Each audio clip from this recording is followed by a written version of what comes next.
future, however cloaked in that fake veil of concern for what she would face. And finally, back to the matter at hand, the question put to me, the request made by my father. But how was I to do it? You don't live in Philadelphia, I told him. Dad, we're both in California. It's called fiction, son. This is a story you would be writing if you were a fiction writer. You're not very smart, are you? Well, it's depressing. Well, you're damn right it's depressing. What am I supposed to do with this? Finish it. If you kill me, he said, if you kill me, then I will be sad, yes, confused, no doubt, maybe even angry if you kill me. And if you don't kill me, then I will feel nothing forever, he said to me. And that is a long time. While he held his book that his failed vision would not allow him to read. Not the Bible or any Bible, as he would never in the light or in the dark actually or pretend to read the Bible or any Bible. But he held in his lap, useless in his lap, his soil Principia Mathematica. And he spoke of Russell glowingly and admitted he knew little about Whitehead, except that his name was unfortunate. I can't read this anymore, he said, this book, because my eyes are useless. I hate similes, he said. I hate similes, I've always hated them. Even the good ones, and there are no good ones, are bad. Except maybe this one.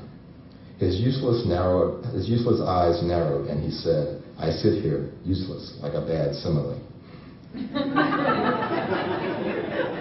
Then he said, perhaps I should say any simile, given what I just said, the adjective bad being superfluous. If you kill me, if you do, he said, then I won't tell. If you don't tell that I am telling my story, is what he said. I won't tell the world that I have no son if you make it so that you have no father, because I cannot walk or even tremble, he said. You know, Russell was a good man. He was good to Wittgenstein, even though he was a pompous asshole. Well, here's a game for Wittgenstein, pin the tail on the narrator. And he began with no pause, except for that silence that must exist before one begins. And he said, to do away with, he said, and began with, I was born when I was 23, or maybe I was born when he was 23, a year much better than the 22nd year, during which he tried to kill himself with paracetamol. His liver would never completely recover. His father and he unable to agree, to come together, harmonize or square. His father, Dr. Father, unable to fathom why in 1960 his son would rather fill his head with logic and go to medical school, because how could he support himself and the family? And then at 23, in medical school, he was happy. And no one understood why he was happy. Even if he had told them why he was happy, they would not have understood. He was happy because he finally understood the ontological argument. He understood that it was sound, and yet he knew with all certainty, beyond all doubt, that there was not and had never been any God. If there were no God, and the argument for his existence was sound, then language was a great failure, or deceiver, or a bad toy, or a good toy, that it could be wound up and twisted, and if he knew that, then it could not be trusted. Then he knew where to put it, how to view it, that it was there for his pleasure, that it was not pernicious, for how could a thing so twisted finally mean anything? That it was there for his own amusement, and that all instances of its employ were for amusement. Therefore, the lovely therefore, as the argument carried, not a good argument like the ontological argument, perhaps not even sound or valid, that he could become a doctor, be a husband, be a father, and rest, if not easy, but rest knowing that it was all a game, not some silly language game, but a walking, running, tackling, blocking, dodging, hitting, hiding, sliding, diving game, where everybody dies before they find out it's a game. But he was 23 when he understood what he would know for the rest of his life, for what he would refer to as the truth. Even with his patients and his colleagues, according to the truth, he would say. According to the truth, you have 6 months to live. According to the truth, your wife will leave you. The truth never unraveled, clarified, solved, explained, never defined, never deciphered or illuminated, but the truth coming to this. According to the truth, A equals A is not the same thing as A is A. And may A have mercy upon your pathetic, wretched, tortured, immortal soul, according to the truth. Why don't you get along with your brother? I asked him. Well, he left his first wife for an Italian woman. But it wasn't what you think. Aside from her hair, of which she had an abundance, she looked like Benito Mussolini. I have trouble with him because he left her for a French woman who looked just like Monica Vitti. You found this morally objectionable? Not at all. It made me jealous. That's why I hate him. And that's okay? According to the truth, it's just fine. Do you know what the problem with life is? Is that we can write our own stories, but not other people's. Take you, for example. I have a wholly different story charted for you. Of course you do. There's no need to get an attitude. In fact, I've decided that you don't have one, and so it will be. How's that?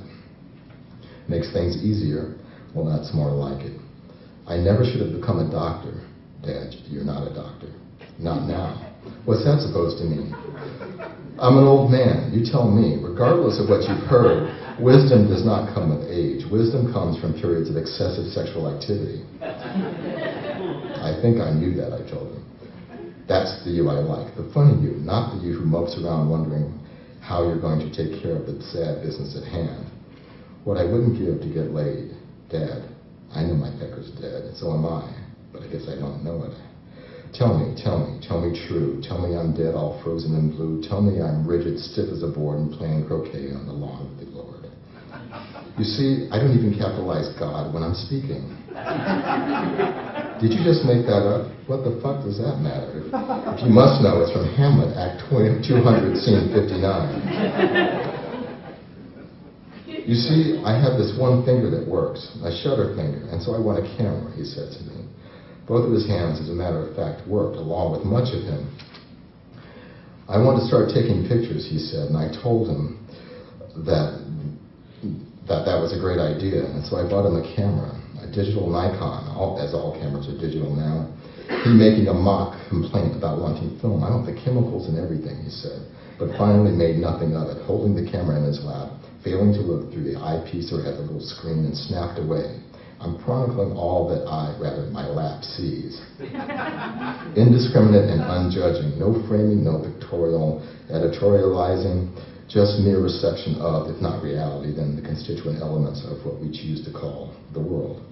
It's a camera, Dad. I told him, I said to him, and he nodded, turning the thing over and over as if he'd never seen one before, tilting enough to photograph whatever he thought occupied my space in his so-called world. The physics are still basically the same, he said. Computers notwithstanding, light in, image captured upside down.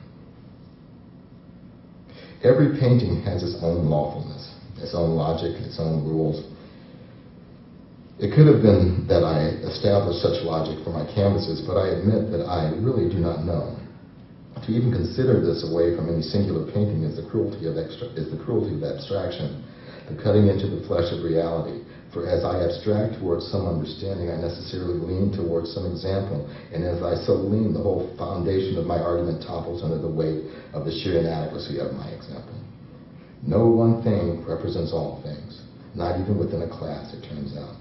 This may or may not be true. The hardest thing for me was the judgment that there was no need for any of my paintings to exist, their own inherent rules of logic notwithstanding.